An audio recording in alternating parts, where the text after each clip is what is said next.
Hi, I'm Coach Michael Burt. To get a free copy of my book, Inside the Mind of a Monster, text 678-506-7543. Text to get a copy of my book, Inside the Mind of a Monster, and I'm going to turn you into a legendary creature.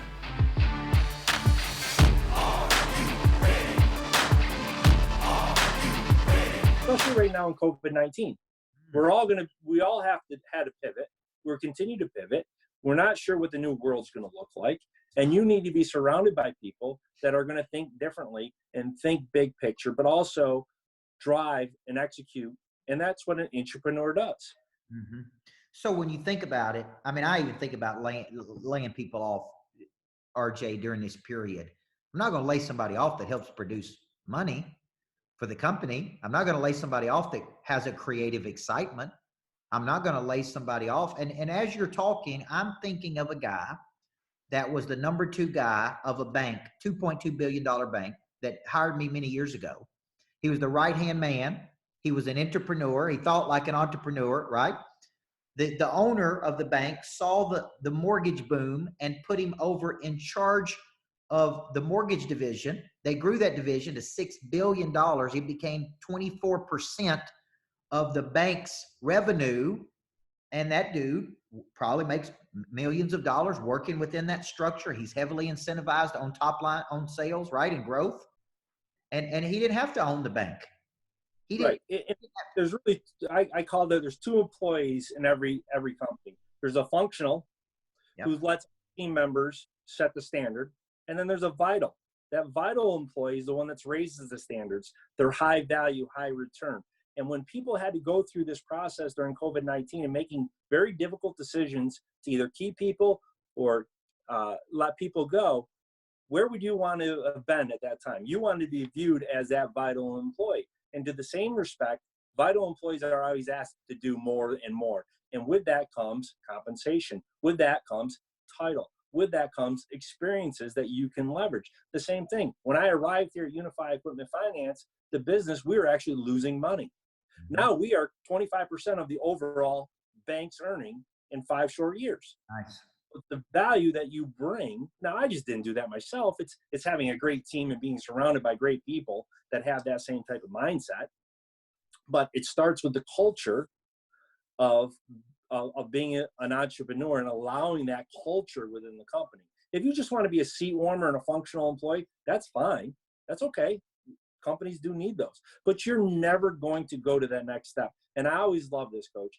We interview someone or someone's in the company and they say, I want the next step. What's my roadmap look like? What's my career path look like? Things of that nature. But that's the person at 5:01 is pulling out the driveway.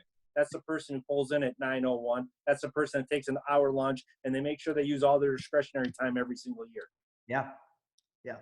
That functional. I like that because I'm an old basketball coach and we call them role players. And role players, you know, they weren't bad. They practiced. They still got a championship ring when we won a championship, but they weren't vital, you know, and the vital people were the ones. And I think this is a big lesson for lots of people. Now, let's talk about the difference between cost and worth, because lots of companies see employees as a cost, right? But when all reality, how do you measure what a good employee is worth? Is it 3 times what they make? How do you personally go, you know, this is a win. This is a win for the company. This is an intrapreneur. This is a person that's bringing an asset, creativity, drive, enthusiasm, creative excitement, heartfelt commitment. Like, how do you measure because I'm sure a lot of employers during this period have been asking that question. Like, I like that person, right? They're a good person. They do come to work, but they don't really contribute. And we're losing money here. How do you make that determination?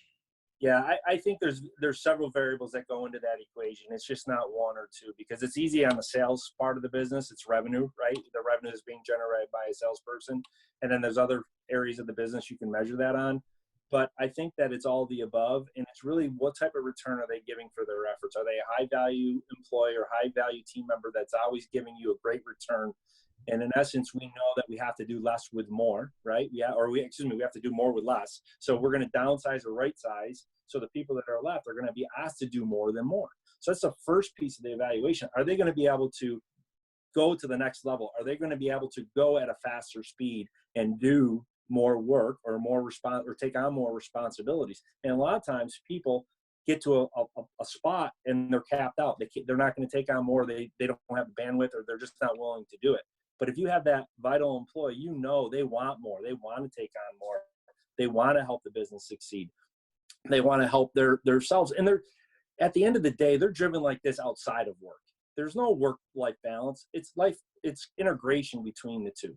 They're thinking about the business outside of working hours. For example, one of my very vital team members here at Unify Equipment Finance, she joined our company as my EA, as my executive assistant. She came to us from the Detroit Red Wings. Well, she's been here 3 short years, and now she is our customer service manager, portfolio manager. She, on Saturday, went and met a customer at 8 a.m. on her own time to bring a set of keys to the customer. That's a vital employee. I didn't ask her to do that.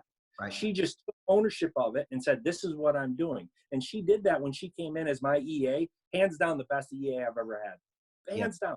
She ran my life.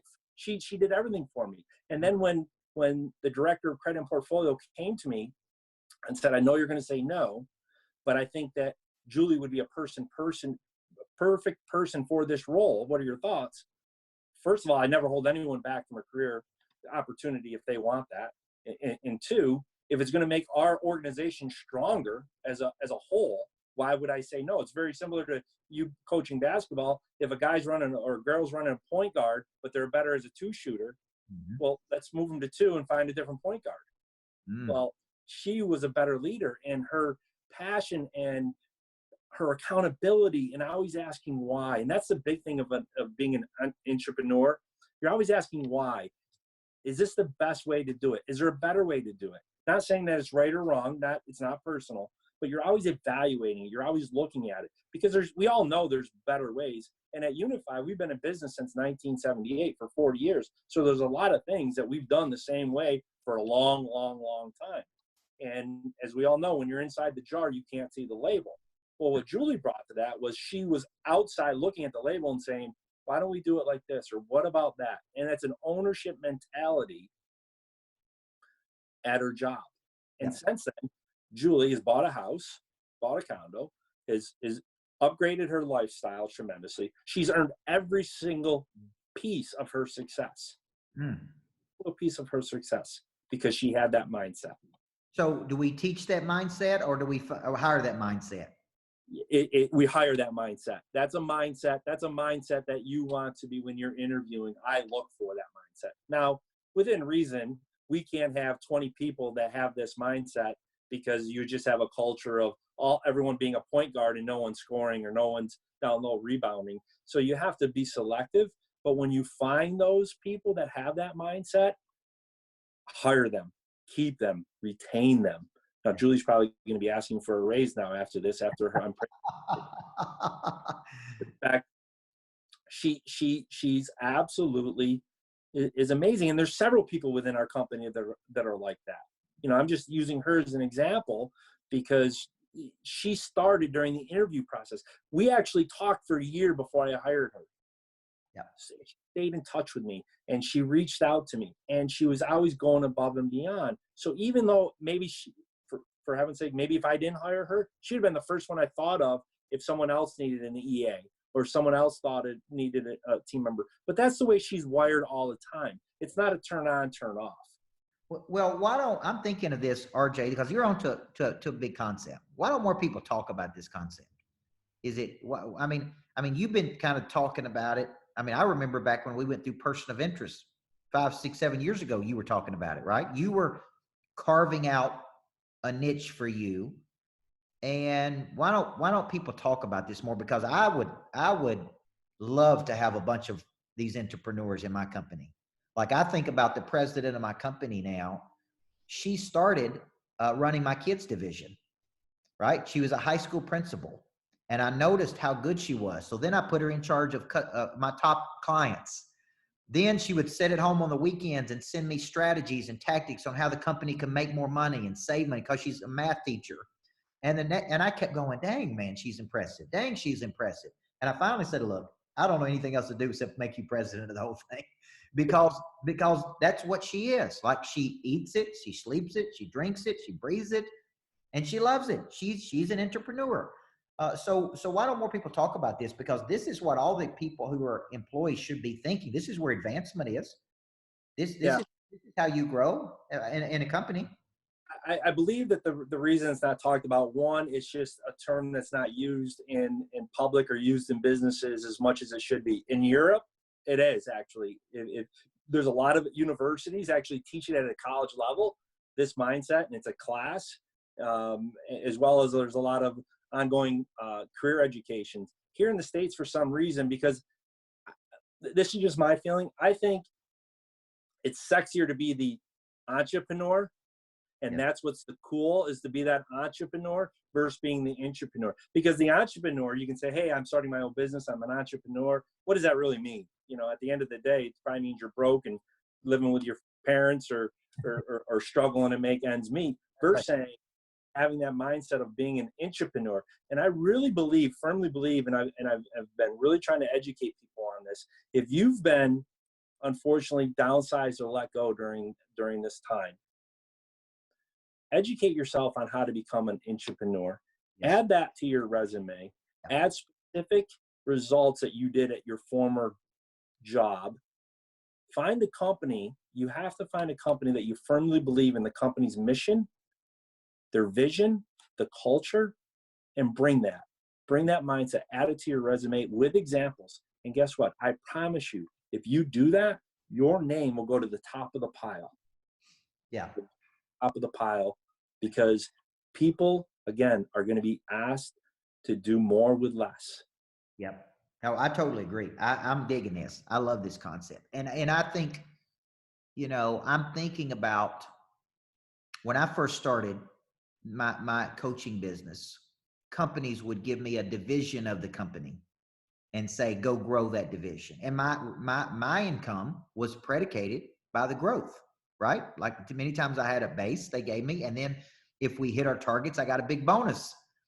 And it got me thinking. I made a note here of, why don't people, because I got a meeting with my team this afternoon, and I'm going to share this with them, because why don't a person come and say, I want to take this division and grow it and blow it up, right? It's undervalued. I think about this mortgage division. It was doing $300,000 when they put this guy in charge of it. Now it's doing $6 billion, right? Like, I think, and now think about the genius of the owner who saw that and said, go get it.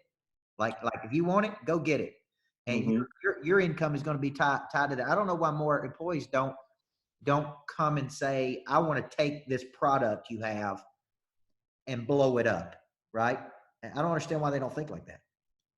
I firmly believe the reason that people don't here in the States is that they always, what's in it for me? So, coach, if I come to you and say, I want to blow this up, but up front, you're going to have to give me a pay raise because I'm going to be working harder and doing more time and more effort and taking this calculated risk. So I want to be paid up front before I start that.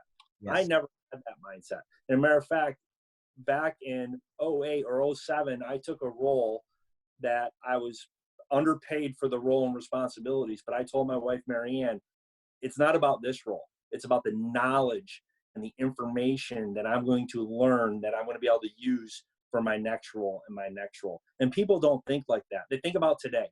What's in me today? And there's no long-term planning. And when I was in Houston, I took that role. Again, I knew I was undercompensated, but I was okay with it. And I was fine with it because it was about the knowledge and the information that I was going to learn, and in essence, being paid to learn that role and position. And most people don't want to do that. They want to get by bare minimum, and that's that functional employee. But if you find a Julie who is that vital employee, right, they're going to be able to do that, and they will come to you and say those things. But it's up to you, coach, to find them during the hiring process, because you can't coach it. Well, all right. So great point. All right. So let's talk about that. I'm a big believer in separating out the sheeps and the goats. and I'm looking for a certain type of person, but I have made mistakes on this. We all have. And so I don't know if I'm good at hiring people or not. Some of the people I thought would be good and were good. Some of the people I thought would be great turned out to be terrible. So when you talk about hiring for this, how do you do that?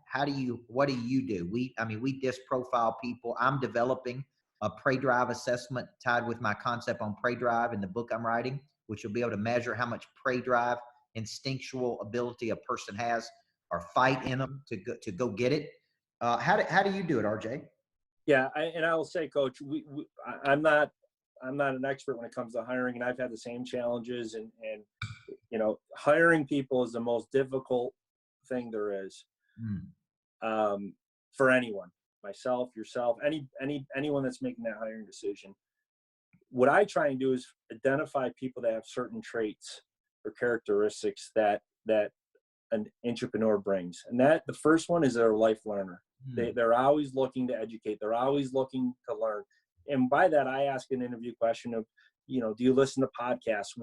Are you reading a book right now? What's your hobbies outside of work? Because I'm building a story of how this person's wired outside of the office. Mm-hmm. Are they resourceful? Give me an example of being resourceful, and just don't give me a token, resourcefulness. Are they tenacious? And again, I'm trying to pull out examples. One question that I always ask everyone I interview is the last question is always, what would your dream job be if money wasn't an issue? And please don't give me a corporate answer of working at Unify Equipment Finance, because I know at that point you're fibbing to me. And I always share my example.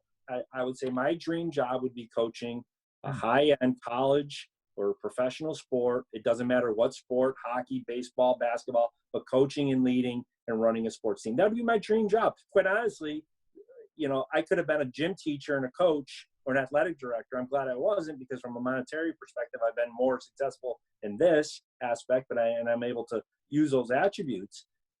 And it tells me so much about the candidate. An example of that is this gentleman was interviewed extremely well. And I can't remember why I didn't think he was going to be a good role or good person for the position. With that question, though, what he answered that in his spare time, he traded Forex currency on his spare time. Well, he went from an okay candidate to we hired him. He's a life learner. Yep. He's analytic.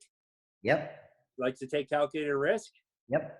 No one taught him how to become a Forex trainer. He didn't go to school for it. He did it on his own time. And he's looking to improve himself. So there's certain things that that I particularly look for. And again, hiring, it's hard.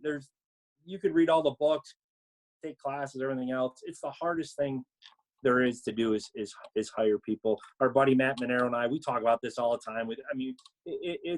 We can do the predictive indexes, we can do the series of questions, but at the end of the day, I look for passion. I love hiring former athletes. Yep. Team athletes. I love hiring former team athletes. We just hired a gentleman that played Division III hockey. His work ethic's unbelievable. Yes. So you try and find some attributes to look for, but it's hard. What's the benefit to the? Let's play one versus the other. The entrepreneur versus the entrepreneur, right? And I started a business, assume all the risk, hired the people, have the payroll, right? Have the office space, all that's on my shoulders, right? What's the pro versus con of being the entrepreneur? I mean, if we're selling a person on, because there's a lot of people, RJ, you could run a business because of your skill set. But the reality is there are people out there, I've coached them, that have no business whatsoever running their own business. They think they can, but the best advice I can give them is, man, you need to go work. Because I wrote down while you were talking, you and I are very much on alignment on this, and especially, with kids, go for the mentor over the money. Who you work under, who you learn from, who you study under. It's the concept of mastery, but make the case of why a person out there watching this it's been shoved down their throat that they should own their own business should be an entrepreneur. Well, the way I'll answer that question is that a lot of people end up being an intrapreneur that were entrepreneurs before. I owned my own business when I was 23 years old. I come from a family of business owners. My dad owned many businesses. I just happened to land in corporate America by accident. And then I had the same mindset as when I ran my own businesses. I saw when my dad ran his businesses and just use that in corporate America. If you really feel that you could never work for anyone or work within the confines of a structure, then you should never be an intrapreneur. Elon Musk can never be an intrapreneur. Mark Cuban can never be an intrapreneur. Okay, they're just going to break the mold. They're never going to work in the confines. That's okay. But 90% of the business owners, like you just said, probably should have started as an intrapreneur, learn the business that they're going to go into, and find that mentor to learn from before they went out on their own. Yes. Yes. Yeah. No, I totally agree. And I think the concept is a power concept. And you're going to do more things on this, right? You're going to write a book about it. You're going to, I mean, really, I don't know anybody else that really talks about this, RJ. So I think, you know, you're onto something there of teaching and coaching people how to do it. I don't think there's a plethora of information. I had one employee in all my years of running a business, 12 or 13 years, that even mentioned the word. And even when he mentioned it, this is back before I knew you, he wanted me to speak to a company on it. And he booked me a speaking engagement. And it may have been the worst engagement I ever did in my life, because I really didn't understand the concept. I was trying to teach them how to be people of interest within the company and entrepreneurs. But I really didn't understand it enough to really. But that's what attracted me to person of interest, coach, because being an intrapreneur, part of that is you have to be a person of interest. You have to have a brand within the brand. And it's very important for you to build out that brand. That's right. So there's so many correlations between the two, but to go speak on it, if you haven't studied it and understand the attributes, really what I want to do is twofold. One, I want to teach people, if they want to take this mindset and how to leverage that within the company, because there's certain things that they should be doing and not doing, as well, which is more important and I think a better return and a higher value, is working with business owners who want to foster this culture within their company. Because a lot of times they say, okay, we're going to take on this new culture, but what does it mean? How do you define it? How do you have processes in place? What does it look like? What's the end game look like? So that's what I want to do, build that out. I'm working on that so they can institute that, because at the end of the day, you can't have 100% of your people all being intrapreneurs, because nothing's going to get done, because you're all over the place trying to figure out ways to improve. You do need people focused on the business and focused on, you know, growing the business. And when business owners say, well, why would I want to do this? I always say, well, why wouldn't you want to do this? Right. Give me one why you wouldn't want to do this. Sure. I can give you several businesses that didn't do this, Blockbuster being one of them, and we could go on and on and on, okay, that don't innovate and change with the times. And we all have to change now. We're being forced to change. So the timing of it is perfect. If you're not going to change now, then I wish you the greatest success, because you're going to need a lot of luck. Well, I think this is a concept, as you said, that needs to be taught in schools. It needs to be taught high levels of initiative. I always tell people, you're either going to be an asset or a liability. You're either adding to the equation or you're subtracting. But I really specifically like this concept of taking a division or a product or a service and just saying, man, let me run with it, coach. And like you said, not asking for money up front, just saying, hey, if it works out, right, and it goes well, and right, and we make a bunch of money, then I would like my fair share of expanding the division, you know, or some type of compensation attached to the growth.